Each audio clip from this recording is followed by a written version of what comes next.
Bismillahirrahmanirrahim. Assalamualaikum warahmatullahi wabarakatuh. Alhamdulillah wassalatu wassalamu ala Rasulillah wa ala alihi wa sahbihi wa man wala wa la haula wa la quwata illa billah. Kaum muslimin rahimani wa rahimakumullah. Termasuk perkara yang harus sering diingatkan kepada kita semuanya adalah ahamiyatus shalah, pentingnya solat. Yang mana solat merupakan aujabul wajibat, kewajiban yang paling wajib dan merupakan rukun iman yang kedua. Solat adalah tiangnya agama. Kalau kita lihat ada bangunan tinggi, pasti ada tiang yang kokoh di situ.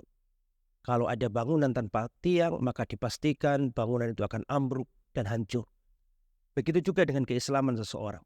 Kalau orang meninggalkan solat, maka akan terancam ambruk agamanya. Dan Rasulullah SAW juga mengatakan, awwalu ma yuhasabu bihil abdu yaumal qiyamah as-shalah. Yang pertama kali dihisab dari seorang hamba oleh Allah Subhanahu wa taala adalah solatnya. Maka perkara solat tidak boleh kita remehkan. Ma salakakum fi saqar? Kenapa kalian masuk neraka saqar? Qalu lam nakum minal musallin. Mereka mengatakan kami dulu tidak melaksanakan solat. Perkara solat adalah garis merah yang tidak boleh kita langgar. Rasulullah SAW bersabda dalam hadis yang diriwayatkan Imam Ahmad, Al-ahdul ladzi bainana wa bainahum as-salah, faman tarakaha faqad kafar. Perjanjian yang membedakan kita dengan orang kafir adalah solat. Faman tarakaha faqad kafar. Maka siapa yang meninggalkan solat, maka dia bisa kafir. Maka hendaklah kita benar-benar berhati-hati dalam masalah solat ini. Karena tegaknya agama kita ini tegak lurus dengan tegaknya solat kita. Dan kita tahu, jangankan orang yang meninggalkan solat. Orang yang solat saja masih bisa terancam dengan kebinasaan. Allah Subhanahu wa taala berfirman, fawailul lil musallin, maka wail bagi orang-orang yang solat.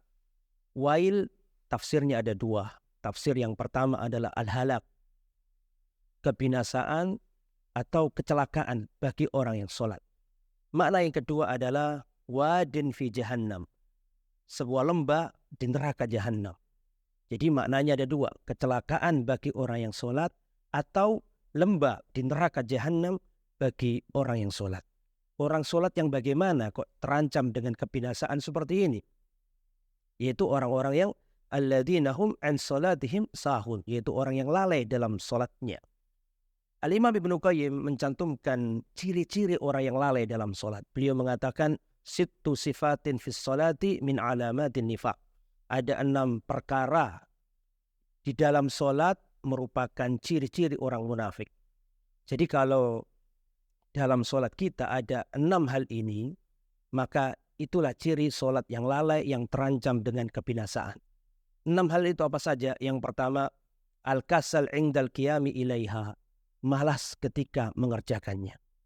Kalau kita solat tapi malas, maka akan terancam dengan kebinasaan. Yang nomor 2 adalah mura'atun nas fi fi'liha. Ingin dilihat orang ketika mengerjakannya. Dia solat.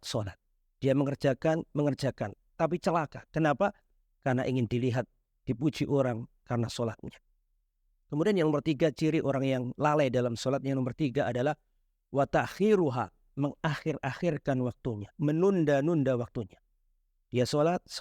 Dia mengerjakan, tapi celaka karena menunda-nunda dan mengakhirkan waktu solat. Kemudian yang nomor 4 adalah wa naqruha, cepat gerakannya, rukuknya tidak sempurna, sujudnya tergesa-gesa dan seterusnya. Maka dia solat, tapi dia celaka dalam solatnya. Kemudian yang nomor 5 adalah wa qillatu dzikrillahi fiha, sedikit mengingat Allah ketika mengerjakannya. Dia solat, tetapi pikirannya melayang ke sana kemari. Na'udzubillahi min dzalik. Kemudian yang terakhir, yang nomor 6, ciri dari orang yang lalai dalam solat adalah yaitu at-takhalluf an jama'atiha, meninggalkan solat jamaahnya. Jadi 6 hal ini kalau sampai ada pada diri kita, maka kita harus banyak-banyak beristighfar, karena di situ ada kelalaian, di situ ada tanda-tanda kemunafikan. Dan terakhir, solat ini ibadah yang berbeda.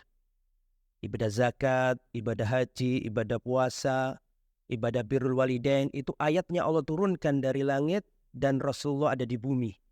Diturunkan sedangkan Nabi ada di bumi. Tapi kalau ayat tentang perintah sholat 5 waktu, itu Nabi Muhammad SAW dinaikkan ke langit dalam peristiwa Isra wal Mi'raj. Saking agungnya perintah sholat, sampai-sampai Nabi yang diangkat ke atas untuk mendapatkan titah sholat.